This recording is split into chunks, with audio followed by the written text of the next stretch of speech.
Id-deputati fil-House of Commons ta' Londra il-ħamis filgħaxija ivvutaw b'412 kontra 202 voti biex il-Prim Ministru tar-Renju Unit Theresa May titlob lill-Unjoni Ewropea għal dewmien fil-proċess ta' Brexit.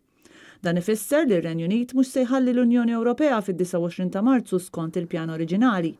Dan kif il-Parlament impenja ruħu għal estensjoni għad-data li fiha ir-Renju Unit kellu jispiċċa minn membru sħiħ tal-Unjoni Ewropea. Il-Prim Ministru May qalet li l-Brexit kapaċi jkun estiż bi 3 xhur sa 30 ta' Ġunju.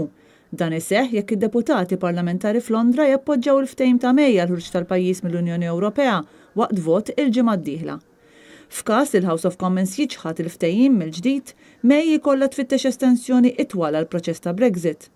Madankollu kwalunkwe estensjoni ta' dan il-proċess tista' ssir biss jekk jaqblu dwarha is-27 stati membri oħra tal-Unjoni. Fis-seduta tal-ħamis il-Parlament Ingliż ivvota wkoll kontra referendum ieħor dwar Brexit.